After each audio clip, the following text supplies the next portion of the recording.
want to emphasize again, in case we haven't emphasized it enough since last Thursday, that our prayers and our solidarity continue to be with the people of Israel.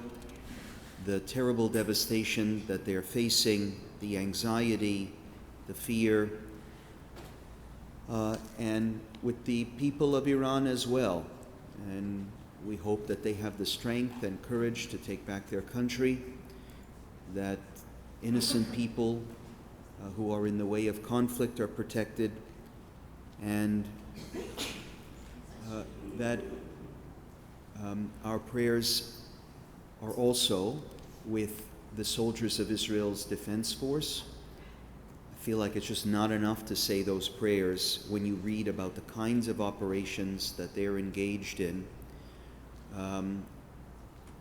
Our focus this past week and going forward will continue to be on their success. In the year 1692, the Puritan village of Salem, Massachusetts, descended into a deadly spiral of fear and accusation. A group of young girls, seized by convulsions and cries, claimed they were bewitched, igniting a wildfire of panic. Superstition and mistrust consumed the community as neighbors turned on neighbors, friends betrayed friends, and even family members faced accusations of witchcraft. The trials that followed were steeped in hysteria, with false confessions coerced under duress and spectral evidence accepted as truth.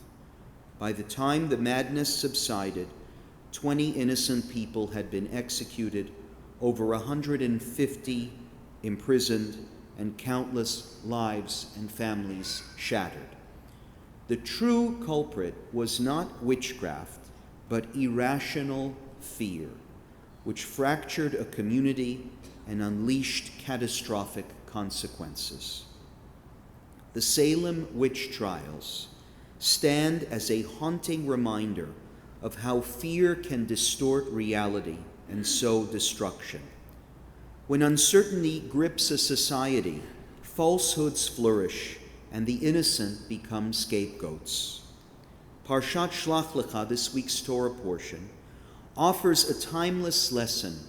Fear must be met with courage, truth, and unwavering faith. Our mission as a people and as individuals is to see clearly, to act justly, and uphold our values in the face of lies that threaten to divide us. Today we confront a falsehood as old as it is insidious, one that echoes the paranoia of Salem and resonates with the fears of our time.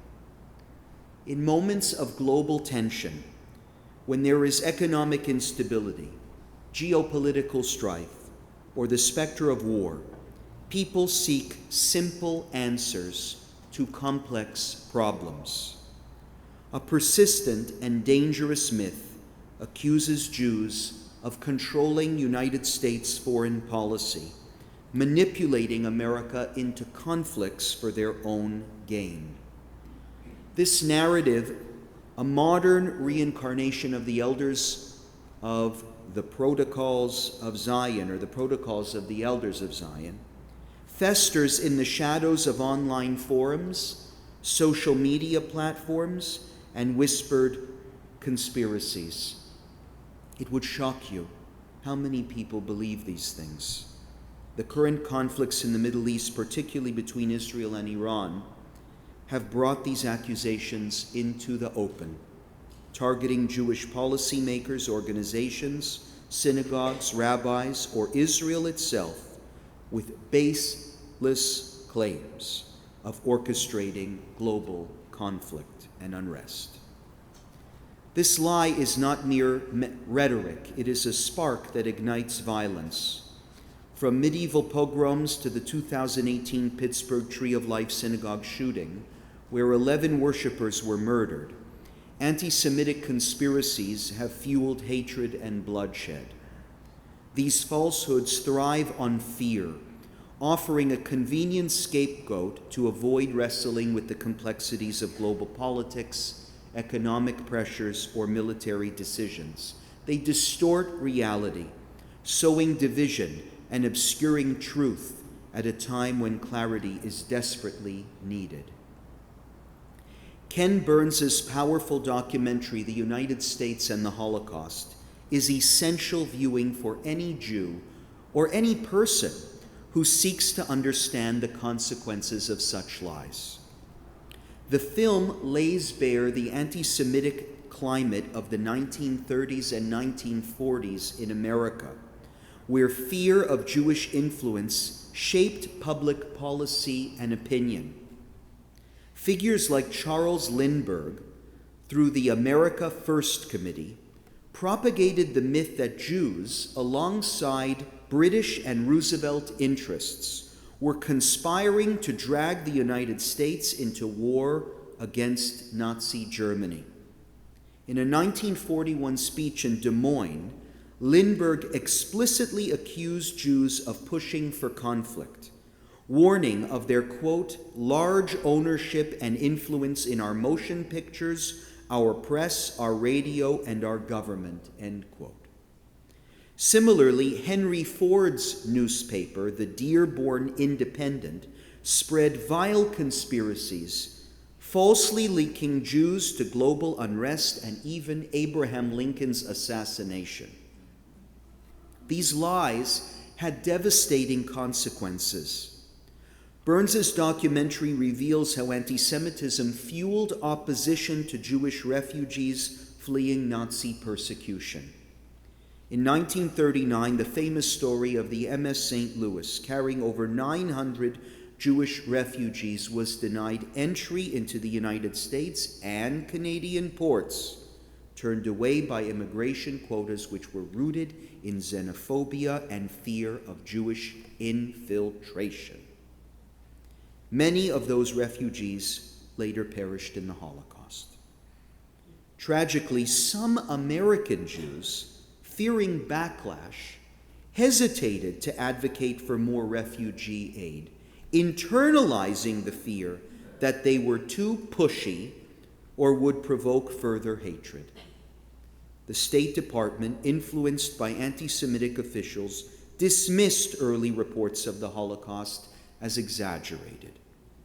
Even when American media confirmed Nazi atrocities by 1942, public opinion, steeped in prejudice, often blamed Jews for their own suffering.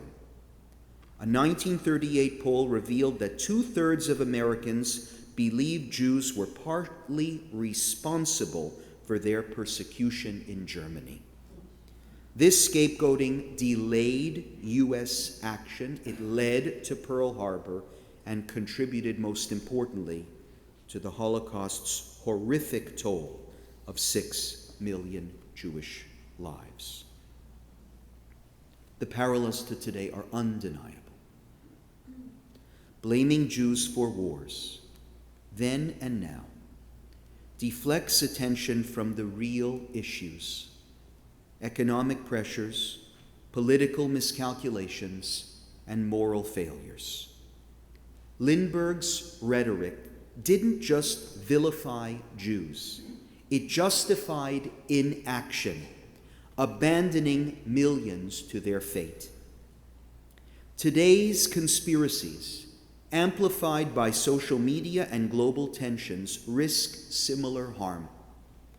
Even before Israel began its stunning military operation against Iran, media personality and anti-Israel propagandist Tucker Carlson frequently predicted that an attack on the Islamic Republic would have apocalyptic consequences.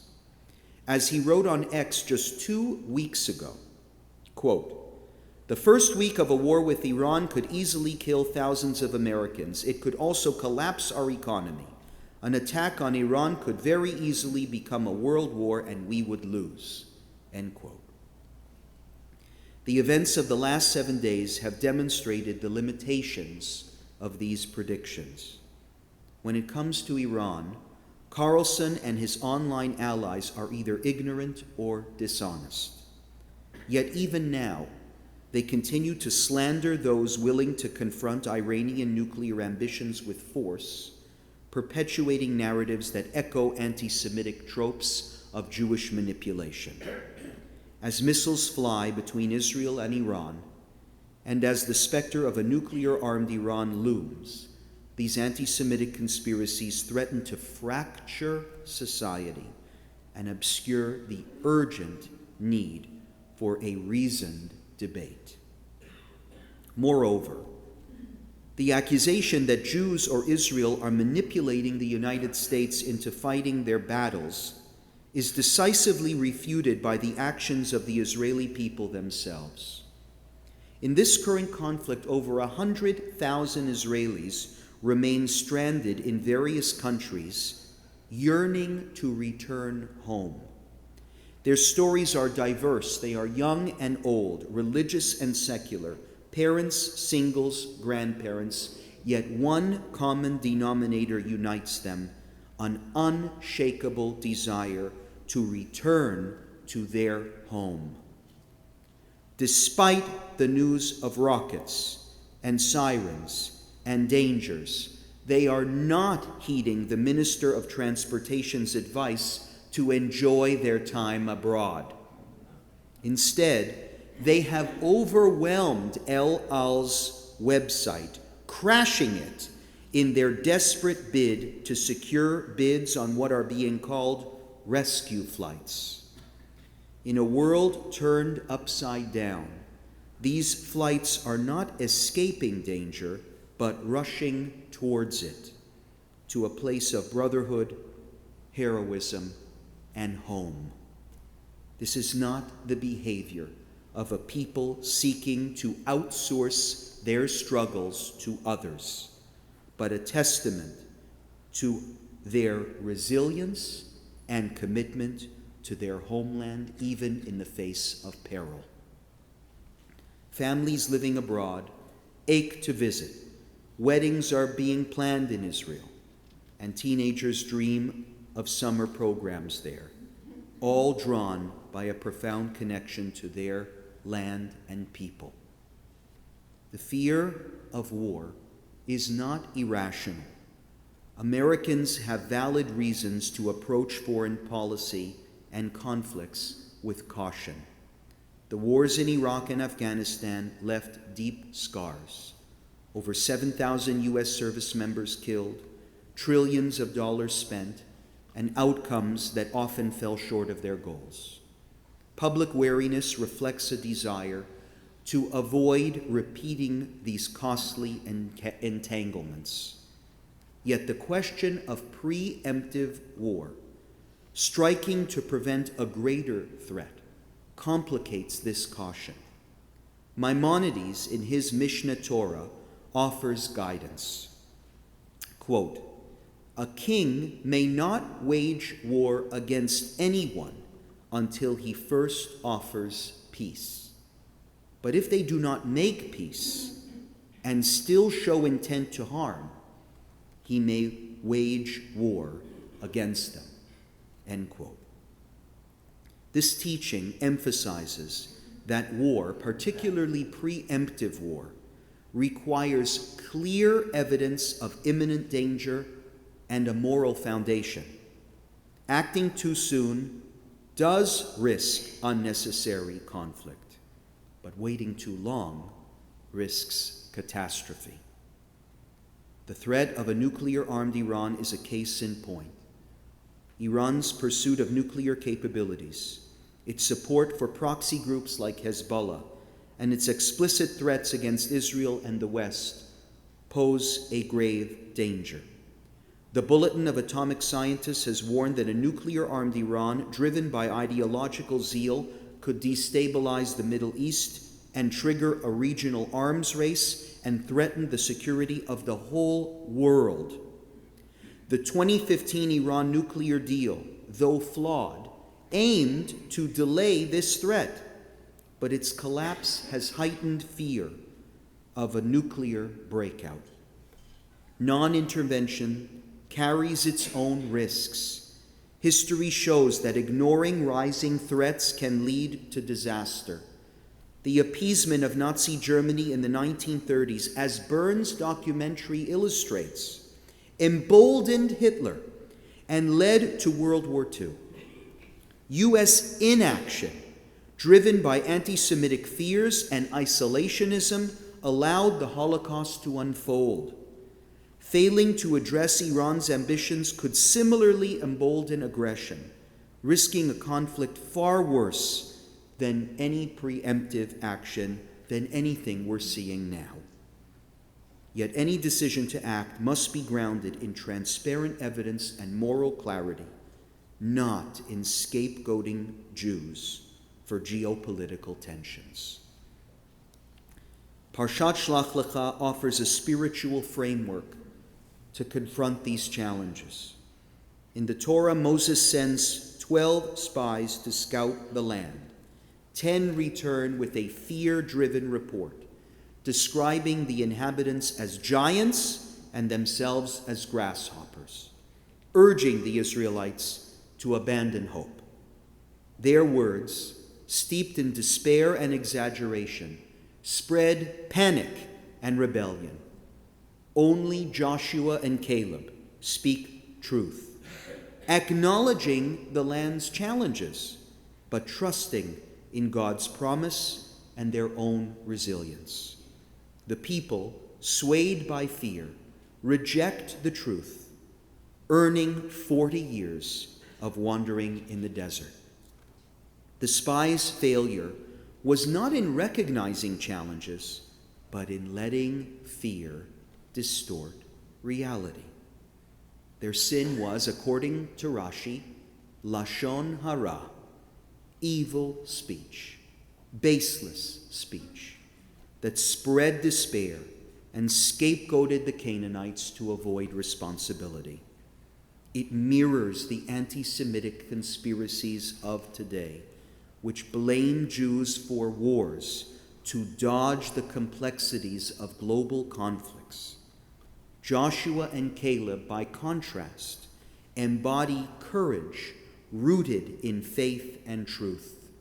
They saw the same things, the same challenges, but chose hope over fear, action over paralysis.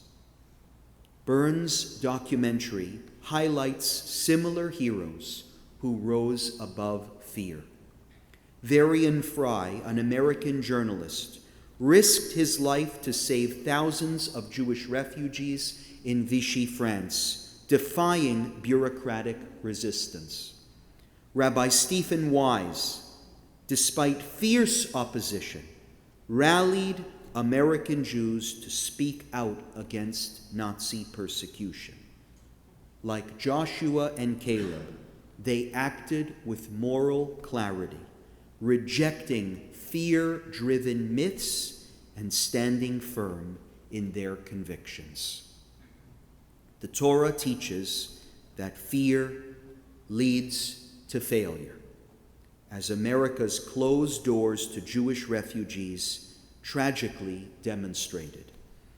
But it also teaches that truth redeems. Parashat Shelach Lecha calls us to emulate Joshua and Caleb, to reject conspiracies, confront anti-Semitism with facts, and act with courage. We must challenge lies not only with silence, but with the fire of history, the wisdom of our tradition, and the resolve to build a just world. The lessons of the Holocaust have never, ever been more relevant. As we stand in the light of Parashat Shelach Lecha and the shadows of history, we face a world where fear still spawns lies. A world like Salem. The surge of anti-Semitic conspiracies, accusing Jews of orchestrating global conflict, echoes Lindbergh's venom and threatens to divide the world when unity today is essential. The specter of a nuclear-armed Iran reminds us that inaction, as in the 1930s, can lead to catastrophe. Yet we heed Maimonides' call for moral clarity, balancing the weight of preemptive action with the perils of passivity. We are not grasshoppers, diminished by fear. We are the heirs of Joshua and Caleb, armed with truth, fortified by faith, driven by justice. Let us rise as a beacon against hate, shattering myths with the lessons of history and the wisdom of Torah. Let us proclaim, no more scapegoats, no more silence. In this hour of peril, we recommit to forging a world where Israel and all nations know peace, where truth triumphs over fear, and where our children will inherit hope, not war. With the courage of our ancestors and the vision of our prophets, we vow, never again.